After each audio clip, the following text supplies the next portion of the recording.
بسم اللہ الرحمن الرحیم۔ السلام علیکم، میرے چینل خدیجہ وائس میں خوش آمدید۔ میری اگر یہ ویڈیو آپ کو پسند آئے تو اسے لائک، شیئر اور سبسکرائب کیجیے گا۔ آج کی ویڈیو جو میں شیئر کروں گی وہ ایک بزرگ حضرت اویس کرنی کے متعلق ہے۔ اویس کرنی حضور صلی اللہ علیہ وآلہ وسلم کے سچے عاشق رسول تھے۔ ان کا واقعہ کچھ اس طرح ہے کہ ایک بزرگ اپنی آپ بیتی میں بیان کرتے ہیں کہ میں ایک قافلے کے ساتھ مکہ مکرمہ کے سفر پر روانہ ہوا۔ ہمارے قافلے میں بہت سے لوگ تھے۔ جیسے ہی ہم عراق سے نکلے تو ایک عراقی شخص بھی ہمارے ساتھ چل پڑا۔ اس کا رنگ گندمی کثرت عبادت کی وجہ سے پیلا پڑ چکا تھا۔ اس نے پیوندہ لباس پہن رکھا تھا۔ اس کے ہاتھ میں عصا تھا اور ایک تھیلی تھی جس میں تھوڑا سا توشہ تھا۔ جب وہ قافلے کے ساتھ ملا تو ہم نے اس سے پوچھا، شاید تم ایک غلام ہو؟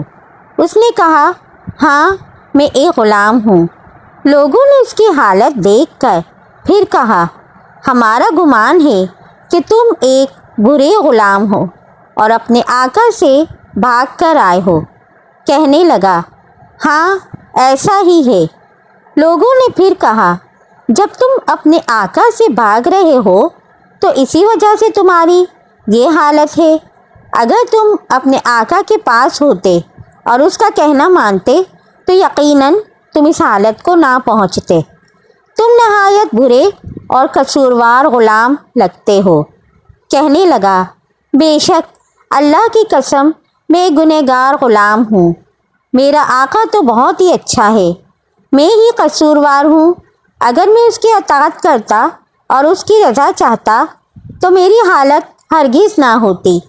یہ کہہ کر وہ رونے لگا اور اتنا رویا کہ قریب تھا کہ غش کھا کر گر جاتا۔ اسے اس قدر روتا دیکھ کر قافلے والوں کا دل پسیج ہو گیا اور اس پر ترس کھانے لگے۔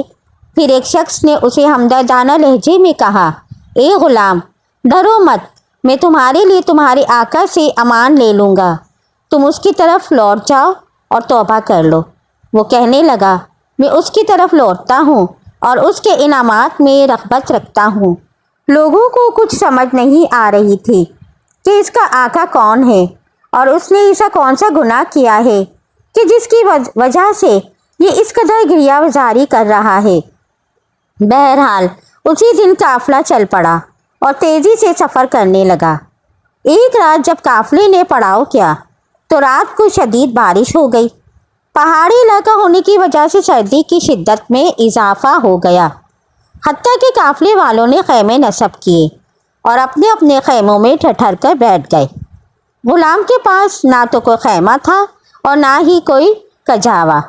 مزید یہ کہ اس نے قافلے والوں میں سے کسی سے مدد بھی نہ مانگی اور ساری رات باہر سردی میں پڑا رہا۔ صبح قافلے والے بیدار ہوئے اور روانگی کی تیاری کرنے لگے تو دیکھا کہ وہ غلام ابھی تک سو رہا تھا۔ ایک شخص نے اسے آوازیں دی مگر اس نے کوئی جواب نہ دیا۔ اس نے قریب ہو کر اسے جھنجھوڑا تو معلوم ہوا کہ وہ غلام تو فوت ہو چکا ہے۔ فوراً یہ خبر پورے قافلے میں پھیل گئی اور ہر کوئی یہ باتیں کرنے لگا کہ اپنے آقا سے بھاگا ہوا غلام فوت ہو گیا ہے۔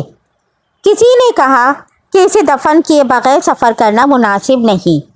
دوسرے نے کہا، اس کے معاملے کا کیا ہوگا؟ یعنی یہ تو اپنے آقا سے بھاگا ہوا غلام تھا۔ مگر قافلے میں ایک نیک شخص بھی تھا۔ وہ کہنے لگا، یہ غلام توبہ کر کے اپنے آقا کی طرف لوٹنے کا ارادہ رکھتا تھا اور اپنے عمل پر نادم تھا، اور ہمیں امید ہے کہ اللہ اس کے ذریعے ہمیں نفع پہنچائے گا، کیونکہ اس کی توبہ قبول ہو چکی ہے، اور اگر ہم اسے دفن کیے بغیر چل پڑے تو کہیں ہم سے اس کے بارے میں سوال نہ کیا جائے۔ تمہارے لیے اس کے سوا کوئی چارہ نہیں کہ اس کے قبر کھود دیں اور اسے قبر میں دفن کرنے تک صبر کرو۔ لوگوں نے کہا، ہم ایسی جگہ پر ہیں جہاں پانی بھی میسر نہیں، تو پھر ہم اس کے غسل کا انتظام کیسے کریں گے؟ بہرحال انہوں نے کسی سے رہنمائی لی تو پتہ چلا کہ پانی یہاں سے کافی دور ہے۔ چنانچہ 2 لوگوں کو پانی کی تلاش میں بھیج دیا گیا۔ وہ ابھی قافلے والوں کی نظروں سے اوجھل ہی ہوئے تھے کہ انہیں اچانک پانی کی ایک نہر نظر آئی۔ وہ شخص جو رہنمائی کر رہا تھا وہ پانی کی نہر دیکھ کر چونک اٹھا، کیونکہ اس سے پہلے اس نے کبھی یہاں کوئی نہر نہ دیکھی تھی۔ جب وہ لوگ قریب ہوئے تو ان کی حیرت کا سامان نہ رہا، کیونکہ نہر کا پانی گرم تھا، اور اس سردی کے موسم میں یہاں گرم پانی کی نہر کا ملنا کسی عجوبے سے کم نہ تھا۔ وہ پانی لے کر قافلے میں واپس لوٹ آئے اور تمام ماجرا کہہ سنایا۔ سب لوگ حیران تھے، اور اب ان کو یقین ہوئے جا رہا تھا کہ یہ غلام کوئی شخص عام نہیں تھا۔ پھر ان لوگوں نے اس غلام کے لیے قبر کھودنا شروع کی تو سخت پتھریلی زمین انتہائی نرم محسوس ہوئی، اور جوں جوں وہ قبر کھودتے جا رہے تھے ایک عجیب مہک ہر سو پھیلتی جا رہی تھی۔ شرکائے قافلہ پر سناٹا چھا گیا، وہ ایک دوسرے کا منہ تک رہے تھے۔ ہر کسی کے ذہن میں ایک ہی سوال تھا، یہ غلام کون تھا، کہاں سے آیا تھا، وہ اچھا تھا یا برا؟ مگر ہم لوگوں نے اسے باہر سردی میں کیوں چھوڑ دیا؟ اور رعب و گھبراہٹ کی ایک عجیب کیفیت تھی۔ اسی عالم میں لوگوں نے فیصلہ کیا کہ جب تک قبر نہیں تیار ہوتی تب تک ایک خیمہ نصب کر کے اس کی میت کو اس خیمے میں رکھ دیا جائے۔ پس ایک خیمہ نصب کیا گیا اور غلام کی میت کو اس میں منتقل کر دیا گیا۔ پھر ایک نئی بحث چھڑ گئی۔ ہر کوئی یہ کوشش کرنے لگا کہ اس کو کفن میں دوں گا۔ بالآخر یہ طے پایا کہ ہر کوئی بھاری بھاری کفن دینے میں حصہ لے گا۔ چنانچہ جب وہ لوگ خیمے میں داخل ہوئے تو یہ دیکھ کر حیران رہ گئے کہ فضا خوشبو سے معطر ہے اور غلام کی میت پر کفن بھی پڑا ہوا ہے۔ پے در پہ اتنی عجائبات کا ظہور دیکھ کر اب تو قافلے والوں کو شرمندگی ہونے لگی کہ ہم نے اسے رات کو تنہا کیوں چھوڑ دیا۔ مختصر یہ کہ جب انہوں نے جنازہ اٹھایا اور نماز جنازہ کے لیے تکبیر کہی تو ان کو آسمان کی بلندیوں سے بھی تکبیروں کی آوازیں آنے لگیں۔ یہ آوازیں سننا تھیں کہ تمام قافلے والوں کے کلیجے دہل گئے اور آنکھیں پھٹی کی پھٹی رہ گئیں۔ آوازیں اس قدر تھیں کہ جیسے بہت بڑا ہجوم ہمارے سروں پر موجود ہے۔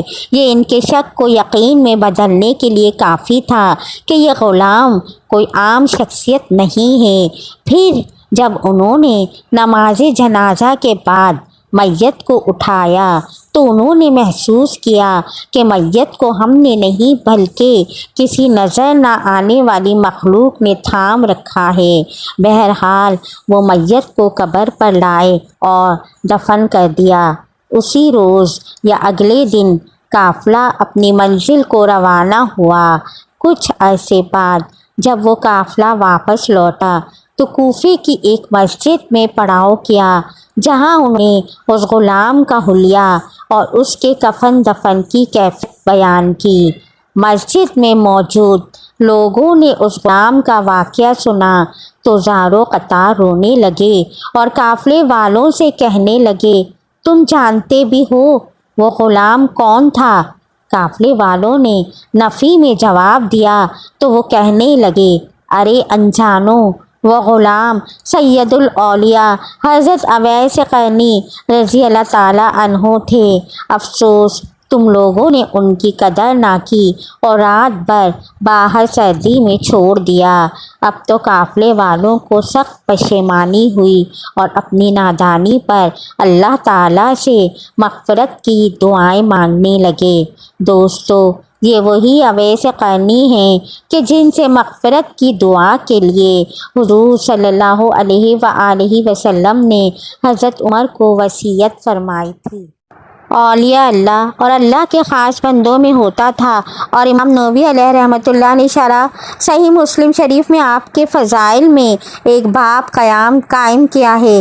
الغرض آپ کے فضائل و کمالات اور اللہ عز و جل کے ہاں قدر و منزلت کا اندازہ اس بات سے بخوبی لگایا جا سکتا ہے کہ آپ کا تذکرہ خود سید الانبیاء خاتم المرسلین حضرت محمد صلی اللہ علیہ وآلہ وسلم نے فرمایا۔ جہاں تک آپ کی وفات کا تعلق ہے تو اس میں کچھ روایات ملتی ہیں۔ جو واقعہ ہم نے بیان کیا ہے وہ علامہ ابن جوزی علیہ رحمۃ اللہ کی تصنیف بحر الدموع سے لیا گیا ہے۔ اس کے علاوہ امام حاکم علیہ رحمۃ اللہ نے المستدرک میں روایت نقل کی ہے کہ آپ کی شہادت جنگ صفین میں ہوئی تھی، جبکہ کچھ اہل علم کا کہنا ہے کہ آپ کی شہادت آذربائیجان کی جنگوں میں ہوئی تھی۔ حلیہ الاولیاء میں تاہم تمام روایات کا اس بیان پر اتفاق ہے کہ آپ اللہ تعالیٰ کے مقرب ترین بندگان میں سے ہیں، اور اللہ تعالیٰ اور حضور اکرم صلی اللہ علیہ وآلہ وسلم نے اپنی لاتعداد رحمتوں کا نزول آپ پر فرمایا، کیونکہ آپ سچے عاشق رسول تھے۔ اللہ تعالیٰ ہمیں بھی آپ کے نقش قدم پر چلنے کی توفیق عطا فرمائے اور ان کی طرح ہمارے درجات بھی بلند فرمائے، آمین۔